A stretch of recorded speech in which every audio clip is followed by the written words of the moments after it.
जय शिवराय शेतकरी मित्रांनो, आपल्या शेताचं आपण पीक विमा भरत असतो। आता पीक विमा भरल्याच्या नंतर आपलंही काही काम आहे की नुसता आपण भरला आणि नुकसान जर झालं तर कुठेतरी आपल्याला कोणी कृषी सहाय्यक येईल, तलाठी येईल आणि बघल आणि मग नुकसान भरपाई शासन देईल असं होत नाही।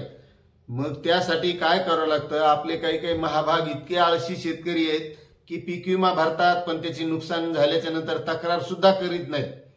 कारण तक्रार केल्याशिवाय आपल्याला पीक विमा मिळणार नाही। कारण पीक विम्याची पद्धत ही आता बदललेली आहे। कारण आपल्याला आपली तक्रार, आपलं नुकसान झालंय, आपल्याला कुठेतरी इजा झाली हे आपल्याला, आपण जसं एखाद्या दवाखान्यात गेल्याच्या नंतर डॉक्टरच्या पुढे जरी झोपलोत आणि डॉक्टरनं कितीही मशीन लावली तरी डॉक्टरला काही लक्षात येत नाही नेमकं आपल्याला झालंय काय। ज्यावेळेस आपण डॉक्टरला सांगू की कुठं पायात दुखतंय का डोक्यात दुखतंय, हातात दुखतंय, कारण आपलं दुखणं सांगितल्याशिवाय डॉक्टरला कळणार नाही, डॉक्टरला इलाज करता येणार नाही। तशीच पद्धत आहे पीक विम्याची की आपल्या शेतीचं जे नुकसान झालंय, आपल्या पिकाचं कोणत्या नुकसान झालंय, आपण त्याचा पीक विमा कोणता भरलाय, किती क्षेत्राचं नुकसान झालंय, अशी सर्व आपल्याला तक्रार केल्याशिवाय त्याची नुकसान भरपाई मिळत नाही। आणि त्याची पद्धत सुद्धा आहे। कारण आपण ज्यावेळेस तक्रार करतो क्रॉप इन्शुरन्सच्या ऍपच्या माध्यमातून, ती पीक विमा कंपनीकडे जाते। त्यानंतर आपल्याला अति नुकसान झाली, आपलं शेत वाहून गेलेलं आहे, पिकं नेस्तनाबूत झाली आहेत, मग आपल्याला तहसीलला तक्रार करावी लागते किंवा कृषी विभागात तक्रार करावी लागते।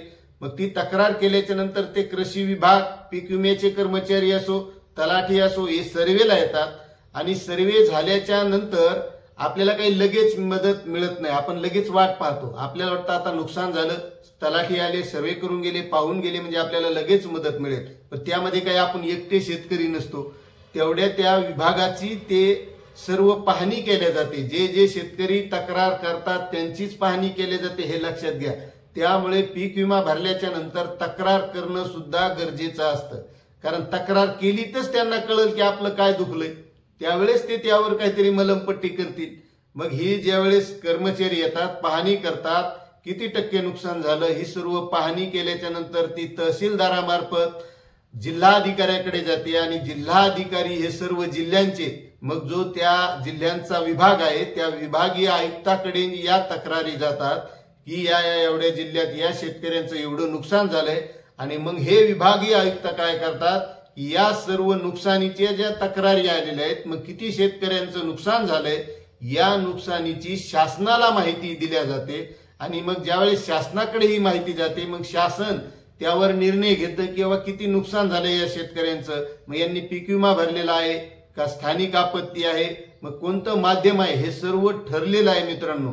कारण या अगोदरच शासन निर्णय निघालेले आहे, शासनानं ठरवलेलं आहे की कोणत्या नुकसानीसाठी या शेतकऱ्यांना किती मदत द्यायची, मग त्या माध्यमातून शासन ती मदत वितरित करतं। आता तुम्ही बघत असताल आपल्या चॅनलवर बरेचसे व्हिडिओ आहेत की गेल्या वर्षीचा जो पीक विमा आहे किंवा गेल्या वर्षीचं जे शेतकऱ्यांचं नुकसान झालंय त्या नुकसानीची भरपाई या वर्षी मिळत आहे। मग आपण नुकसान झालं, तक्रार केली, लगेच त्या महिन्यात पैसे आले असं होत नाही।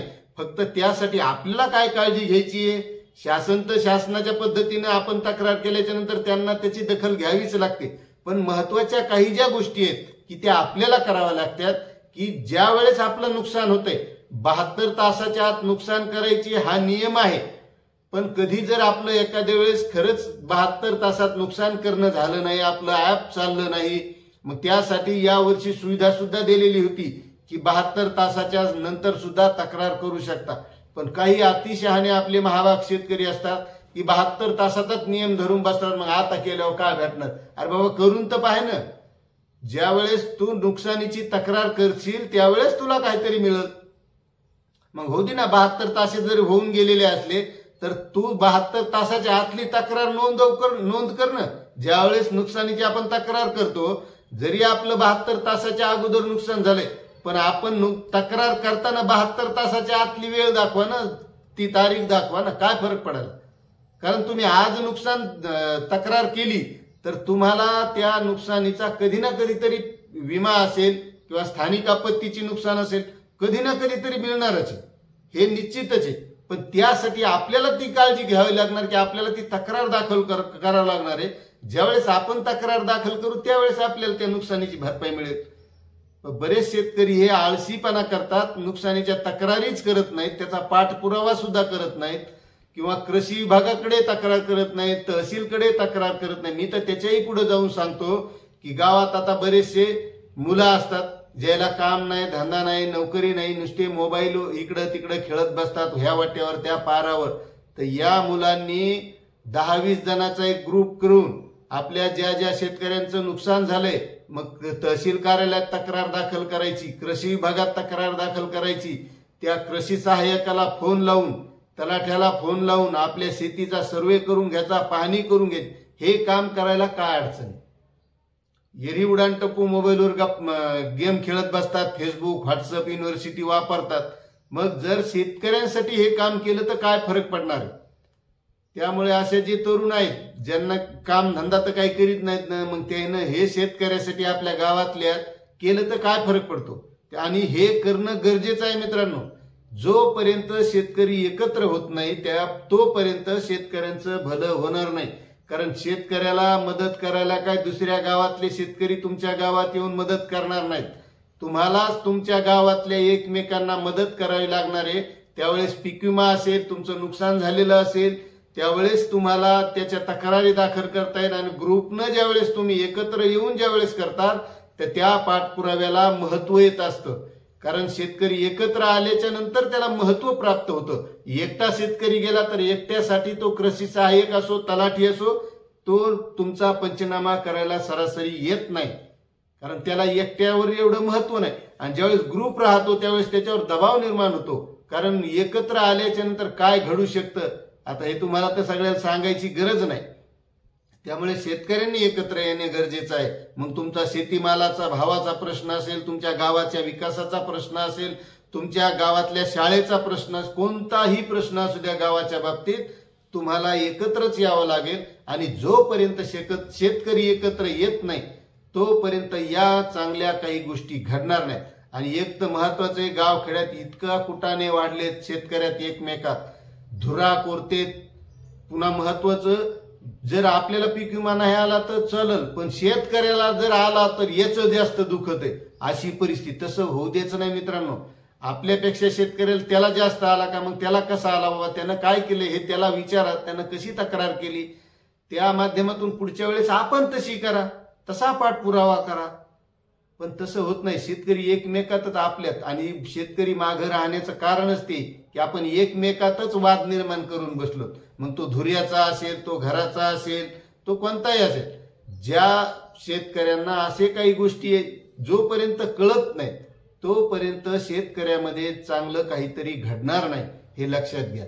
मग आता शेतकरी गट, तुम्हाला पुन्हा एक सांगतो, फार्मर प्रोड्युसर कंपनी, आता या माध्यमातून शेतकऱ्यांचा माल खरेदी करता येतो, शेतमालावर प्रक्रिया करता येते, किंवा फळबाग लागवड असेल, अशा बऱ्याच गोष्टी या प्रोड्युसर कंपनीच्या माध्यमातून करता येतात, शेतकरी गटाच्या माध्यमातून करता येतात। म्हणजे शासन सुद्धा म्हणतंय की शेतकरी एकत्र आल्याच्या नंतर त्या शेतकऱ्यांना बऱ्याच सुविधा हे शासन सुद्धा देतं, पण आपल्या ते लक्षातच येत नाही। आपल्याला वाटतं फक्त फायदा झाला तर आपला एकट्याचा व्हावा, दुसऱ्याचा नाही झाला तरी चालतं, पण तसा फायदा शासनाकडून होत नाही। त्यासाठी शेतकऱ्यांना एकत्र यावं लागेल, शेतकऱ्यांना गट स्थापन करावे लागतील, प्रोड्युसर कंपन्या स्थापन कराव्या लागतील, आणि मग त्या माध्यमातून शेतकऱ्यांना बऱ्याचशा गोष्टी करता येतात। समजा तुम्हाला शेतीमालाला भाव नाही, मग तो माल सध्या जर आपल्याला विकायचा नसेल तर आपल्याला प्रोड्युसर कंपनीच्या माध्यमातून गावात गोदाम सुद्धा बांधता येतो, आणि यासाठी शासनाचं अनुदान सुद्धा आहे। म्हणजे ज्याला आपण वेअर हाऊस म्हणतो, आपण जसं एखाद्या दुसऱ्या वेअर हाऊसला नेऊन माल टाकतो तसा आपल्या गावात, प्रत्येक गावात शेतकऱ्याला हा वेअर हाऊस बांधता येतं।